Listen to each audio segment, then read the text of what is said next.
Uma nova pesquisa Datafolha mostra que se a eleição fosse hoje, a eleição presidencial, haveria uma chance de haver um segundo turno. A Dilma está com 36% das intenções de voto, Aécio com 20%, Eduardo Campos com 8%. E se houvesse um segundo turno, Dilma com 44% e Aécio com 40%. Esse é o retrato do momento. Se fosse hoje, a gente não saberia dizer se haveria ou não segundo turno. E no caso do segundo turno, uma disputa entre Dilma e Aécio, também o limite do empate técnico, também não seria possível dizer quem seria o vencedor. Bernardo, o que chama a atenção aqui é a rejeição, né? Quer dizer, a Dilma, ela tem uma rejeição muito alta, 35% do eleitorado diz que não votaria nela de jeito nenhum. E o Aécio tem uma rejeição baixa, né, de 17%. Naturalmente o Aécio ainda é pouco conhecido por uma parte grande do eleitorado, a rejeição dele tende a subir um pouquinho quando identificarem ele com o PSDB, enfim, com as lideranças do partido que tem um conhecimento maior. Agora, o que chama atenção nesse caso, na hora da simulação do segundo turno, os dois candidatos da oposição avançam muito e encostam nela. O Aécio empata tecnicamente e mesmo o Eduardo Campos, que no primeiro turno tem só 8%, no cenário do segundo turno ele avança para 38%.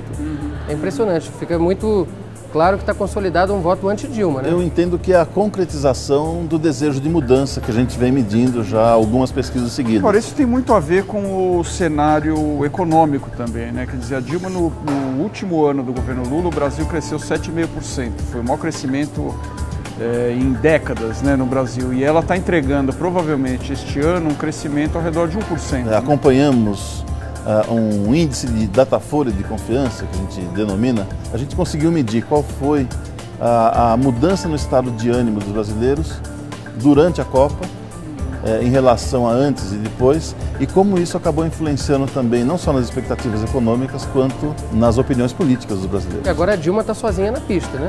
Em 2010, ela tinha o presidente Lula no auge da sua popularidade, no desempenho do mandato, portanto, viajando o Brasil, aparecendo toda hora, discursando na TV.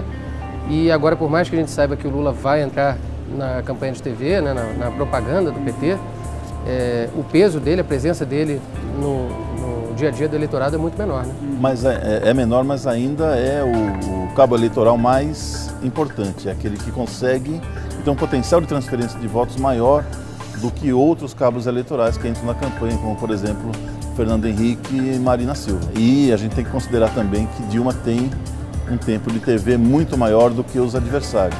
Esse tempo de TV é maior no primeiro turno, caso haja um segundo turno, o tempo é meio a meio 10 minutos para cada um. Primeiro ela vai ter que usar esse grande latifúndio de tempo de TV do primeiro turno para mostrar o que ela fez no mandato, né? Em segundo lugar, ela vai precisar convencer o eleitorado de que a mudança é ruim. E aí vai um trabalho grande para os marqueteiros, porque no cenário que as pessoas nesse momento querem mudar, ela vai ter que convencer. Talvez volte aquele famoso discurso do medo, né? Vou perder o que eu ganhei nos últimos anos. Agora, o Datafolha aferiu também as intenções de voto para São Paulo. O governador Geraldo Alckmin está com 54% dos votos, das intenções de voto, ganharia no primeiro turno. Venceria com larga margem no primeiro turno. O Paulo Scaff, ex-presidente da Fiesp, empresário, 16%, e o Padilha, que é o candidato do PT, mais um aí que o Lula trouxe para o cenário eleitoral, está com 4%. É impressionante. O Padilha é um candidato que não está acontecendo, né? Existia uma expectativa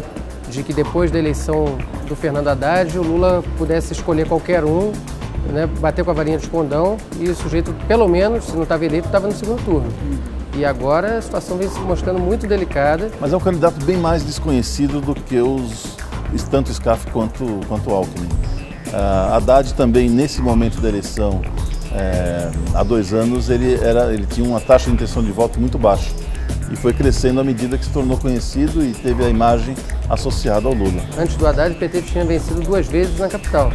Sim. No estado nunca ganhou.